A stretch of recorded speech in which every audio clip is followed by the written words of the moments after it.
Obviously it's nice to win, but this is always probably your biggest game of the season just because of what you're honouring and trying to bring attention to and recognising, and I'm sure you're proud of the way that it was all conducted again tonight and to be part of it.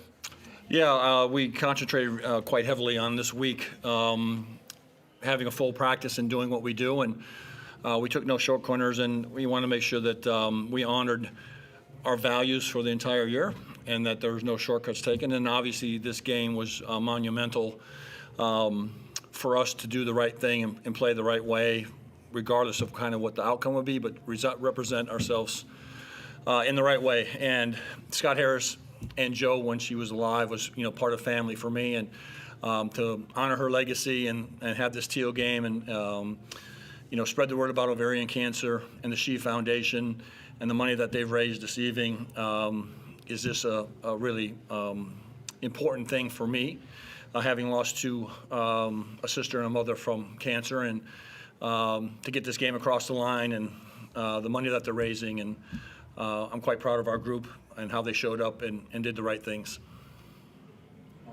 Absolutely.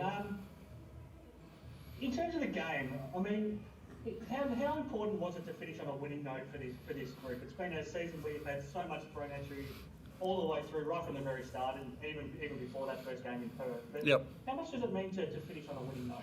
Well, I think it's always obviously positive to obviously finish that way, and to have our fans back in this building, and we've been smacked around a bit at times, and we've been smacked around a bit here at My State Bank, but to get this one across the line for our fans who showed up as they always do and sold the place out and just are tremendous and the best environment in the league by far to play in, and it's important. And again, it was just really our focus this week to continue our values, our culture that has been built for 4 years, and these guys to follow through on it.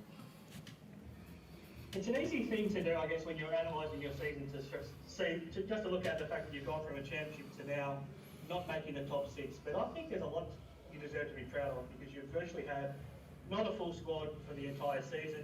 You had to come back from being 3-8 at one point, and it's just my opinion, but I still think you're at least a top 4 team if you add Will and Shawnee Mack back into this lineup. There's a lot that I'm sure you're sitting there proud of what this team has still done this season. Yeah, absolutely. I'm always trying to look on the other side of that for us, and I think, again, if you're not from down here, you won't understand these comments, but the impact they've had off the floor has been fantastic again, and the development of basketball in Tasmania and the impact they've had on youth, and just the Jack Jumpers brand and Defend the Island is just been another wonderful year. A little disappointing on the floor, but there's so many positives to take out of some of this and the growth, and to be knocked around a bit and stay true to our values. And our guys they just kept showing up and doing the work, and that's all I could ask for them.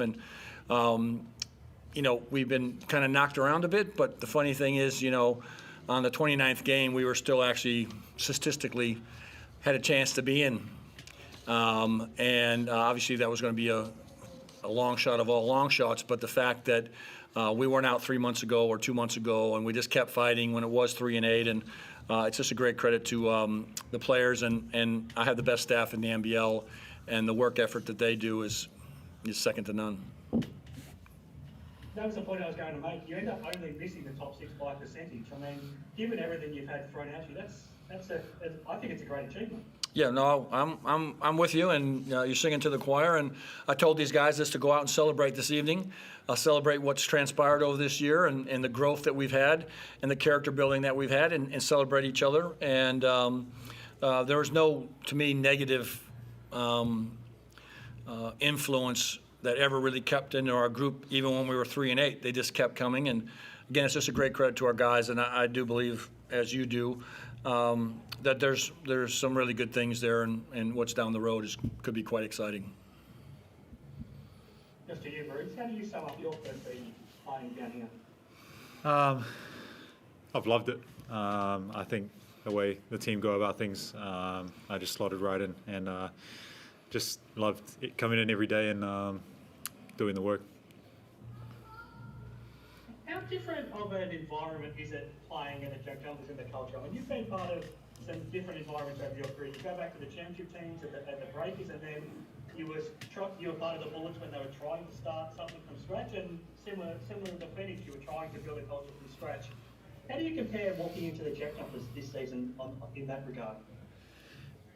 Yeah, it's like coming in, they do everything that you expect a team or a good team to do, and I understand, the success they've had, but it's just awesome to come in and see and be a part of. I guess you have to wait and see what plays out from here, but could you see yourself wanting to stay playing here for some time? Yeah, Tasmania is a lovely place. The people are awesome. Food and coffee is good, but yeah, it's a lovely place to raise a family for sure. Scott, last one from me. What are your plans now? What's the thing you're most looking forward to doing now that you get to take a deep breath? Well, smoke a bunch of cigars in a row. Listen, I just keep working until I go home in the beginning of April, and so we'll have exit meetings next week. We'll start to gradually work into free agency. We've been working on free agency since December. Try to work on those areas that we can. We have our MVP banquet next week, and then I'm off to the northwest for the next 4 weeks, being up there for 3 or 4 days every week, into the schools, everywhere I need to be to continue to build the brand until I leave in the beginning of April. And the rest is never over for me until I actually get back to the United States. And so it's just back, driving through the state and spending 4 and 5 hours in the car and going to places that probably no one's ever been or really cared about, and building this brand and spreading the word about the possibilities of being a jack jump or just the impact of playing basketball and having sports in front of you.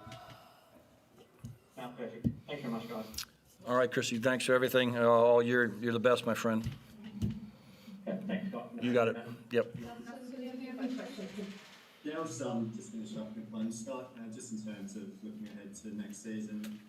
First of all, I guess just from what you said there, you're definitely coming back, and how excited are you for what the team can achieve next season after everything they learned this year?